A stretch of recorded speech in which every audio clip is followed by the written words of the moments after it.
Hello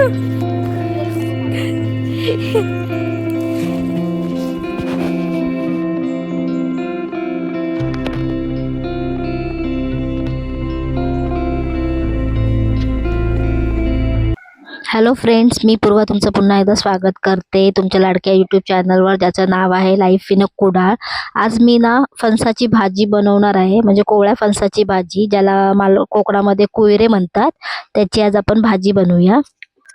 तर फणस कापण्यासाठी मी ते सर्वप्रथम कोयत्याला असं व्यवस्थित दोन्ही बाजूनी तेल लावून घेतलं आहे, ज्याच्यामुळे फणसाचा जो डीक आहे तो कोयत्याला चिकटणार नाही आणि फणस कापायला जरा सोपा होईल. कोयता नसेल तर तुम्ही सुरीने किंवा आडाळ्याने सुद्धा कापू शकता. फक्त तिथे कापताना सुद्धा त्यांना व्यवस्थित तेल लावायचा आणि मग ते कापायला घ्यायचं, म्हणजे त्याचा डीक वगैरे लागणार नाही. आता सध्या फणसाचा सीझन आहे, त्याच्यामुळे तुम्हाला हे सगळीकडे अवेलेबल होतील.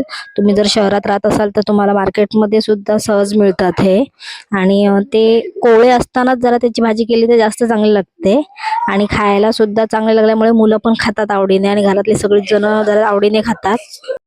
ही भाजी तुम्ही भात, भाकरी, चपाती किंवा अगदी नुसती जरी खाली ना तरी खूप चांगली लागते. आता मी हे आडाळ्यावर कापून घेते. आता हा फणस कापताना ना आपल्याला त्याचे बारीक तुकडे केले ना का त्याचा जो मधला हा भाग आहे, जो नरम भाग लागतोय, तो पहिला आपल्याला काढून टाकायचा आहे. आणि तो काढल्याच्या नंतर मग त्याच्या जी वरची साल आहे ती आपण काढून टाकणार आहोत. साल काढताना ना ही जाडसर साल अशी काढून टाकायची आहे.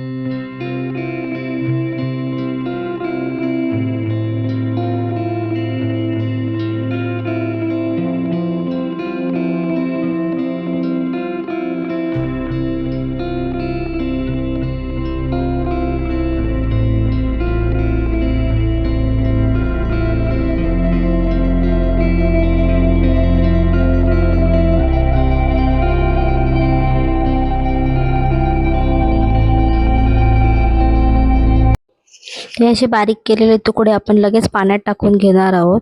आणि असा मी पूर्ण फणस बारीक करून घेतला आहे.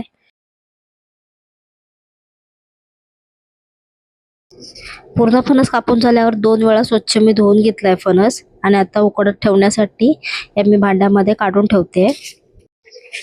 उकडत ठेवताना मी त्याच्यात मीठ वगैरे टाकणार नाही, नुसतं पाण्यामध्येच उकळवणार आहे. आणि जेव्हा ते उकडतील त्याच्यानंतर जेव्हा फोडणीला भाजी देणार तेव्हा मी त्याच्यात मीठ ॲड करणार आहे.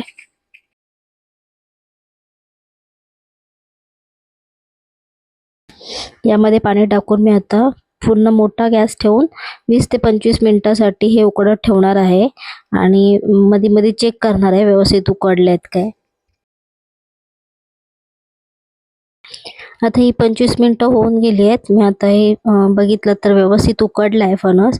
आणि दोन्ही बाजूने बघितलं आलटून पलटून तर दोन्ही बाजूने शिजलाय व्यवस्थित. जर तो असा सहजपणे तुटत असेल तर तो व्यवस्थित शिजलाय. आणि तो आता मी साध्या भांड्यामध्ये एका काढून घेते आणि थोडा वेळ थंड करते, म्हणजे तुम्हाला स्मॅश करायला जरा बरा पडेल.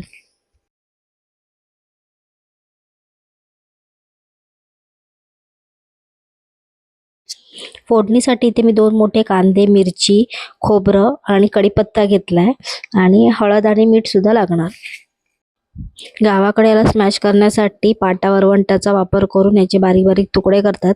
माझ्याकडे नाही म्हणून मी हातानेच करते. हाताने सुद्धा हा सहज तुटतो आणि बारीक होतो. आणि हे सगळे असे व्यवस्थित स्मॅश करून घ्यायचे आहेत पूर्ण आपल्याला.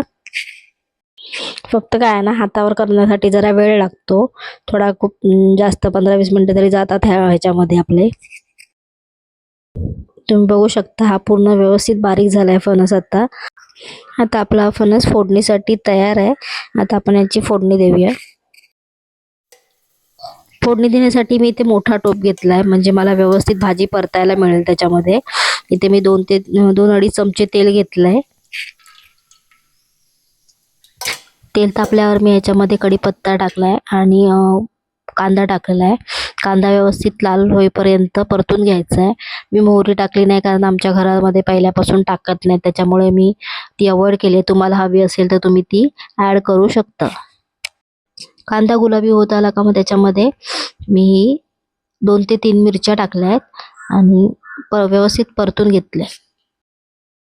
कांदा भाजत असतानाच मी त्याच्यात मीठ ॲड करते, म्हणजे कांदा लवकर नरम होतो.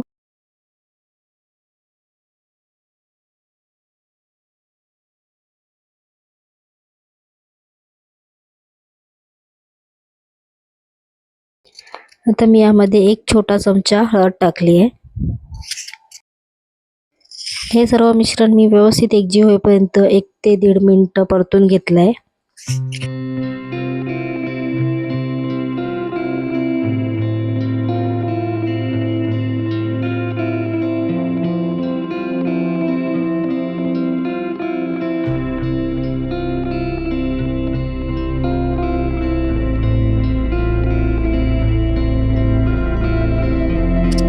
आता यामध्ये मी जो आपण स्मॅश केलेला फणस आहे तो ॲड करते. सर्व फणस ॲड केल्यावर तुम्हाला जवळजवळ 3 ते 4 मिनिटं त्याला व्यवस्थित परतून घ्यायचं आहे, म्हणजे ते सर्व मिश्रण व्यवस्थित त्याला एकजीव होईल.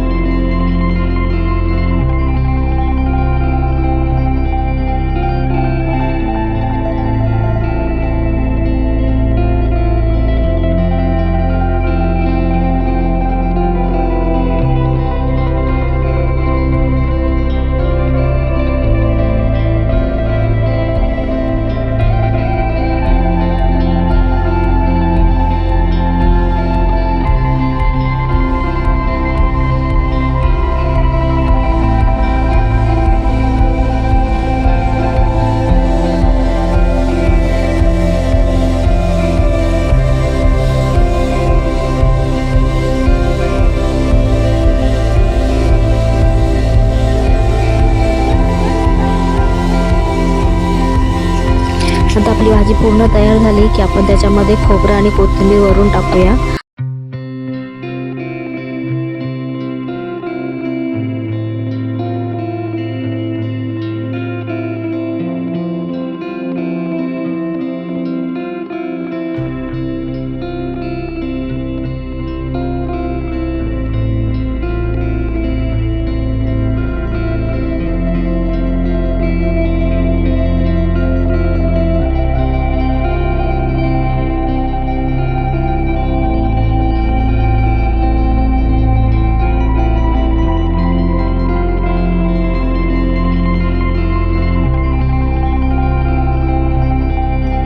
तुम्ही सुद्धा ही कोहऱ्याची भाजी नक्की ट्राय करा आणि मला नक्की सांगा की भाजी कशी झाली ते.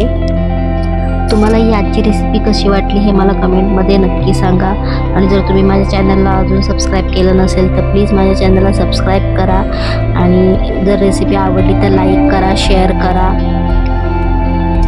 आणि आपण पुन्हा एकदा अशाच एका नवीन व्हिडिओमध्ये भेटू. तोपर्यंत बाय.